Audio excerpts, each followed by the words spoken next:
पुराने जमाने की बात है। एक गांव में एक बुजुर्ग रहते थे जिनके पास एक सोने की थाली थी।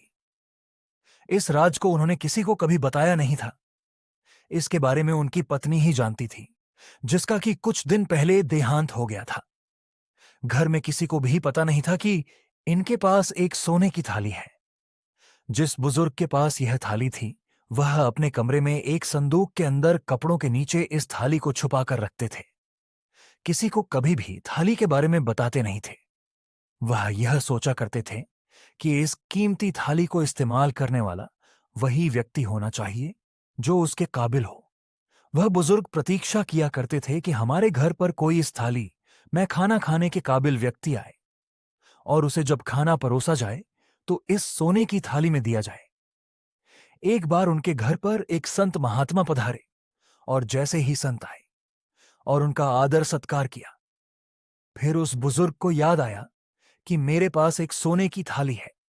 वह अपने कमरे की ओर गए। उन्होंने अभी संदूक खोला ही था और थाली बाहर निकालने वाले थे कि विचार आया कि ऐसे महात्मा को क्या सोने की थाली में देना जो गांव गांव जाते हैं, भिक्षा मांगते हैं।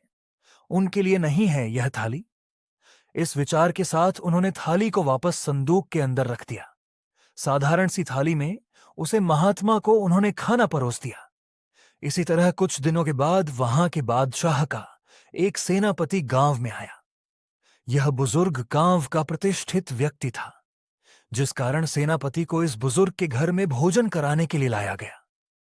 उस दिन उस बुजुर्ग को फिर लगा कि सोने की थाली में इस सेनापति को भोजन कराया जाए। जैसे ही बुजुर्ग अंदर कमरे में उस सोने की थाली को लेने के लिए गया, उसने अभी वह संदूक खोला ही था, थाली को निकालने ही लगा था। उसने फिर सोचा कि एक साधारण सा सेनापति है, यह इसके काबिल नहीं है। जिस बादशाह का यह सेनापति है, काश वह कभी आ जाए तो उसे ही मैं थाली में, सोने की थाली में खाना खिलाऊंगा।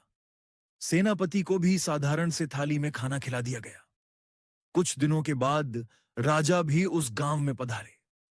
बादशाह को भी खाना खिलाने के लिए उस बुजुर्ग के घर ले जाया गया।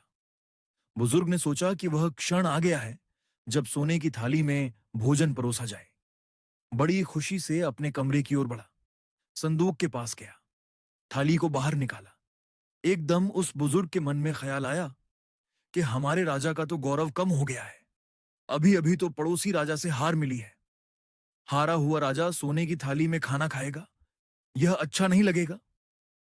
यह सोचकर उस बुजुर्ग ने उस थाली को वापस संदूक के अंदर रख दिया।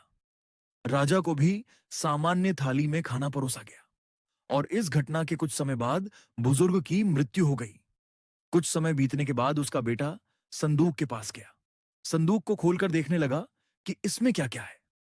उसने देखा कि इसमें बिल्कुल काले रंग की एक थाली है।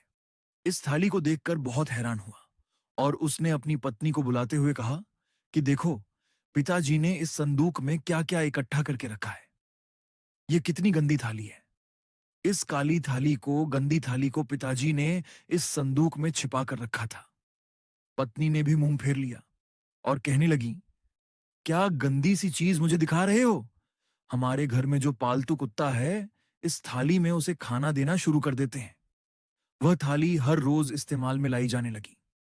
हर रोज कुत्ते को उसमें खाना दिया जाने लगा। अब उसमें भोजन परोसा जाने लगा, लेकिन एक पालतू कुत्ते के लिए। कहां बुजुर्ग ने बचा कर रखी थी कि कोई आएगा, इसमें खाना खाएगा, और अब थाली का क्या हाल हो गया। पहचान में नहीं आती कि सोने की है। यह छोटी सी कहानी सोने की थाली की नहीं है, आपकी और हमारी है। कई बार हम प्रयास करते ही नहीं हैं, अपने प्रयास को बचा कर रखते हैं। इस तरह से आपने पूरी कहानी को देखा और सुना। कहानी हमें बहुत बड़ी प्रेरणा देती है कि हम जीवन में कई अवसरों को संजो कर रखते हैं, सही समय के इंतजार में, और जब तक हम निर्णय लेते हैं तब तक समय हाथ से निकल चुका होता है। इसका सबसे अच्छा उपयोग यह हो सकता है कि किसी सही समय का इंतजार न करें। जो करना है आज ही शुरू करें। अपने ज्ञान, कौशल और अवसरों को सही समय पर इस्तेमाल करें, न कि उनके लिए परफेक्ट पल का इंतजार करें।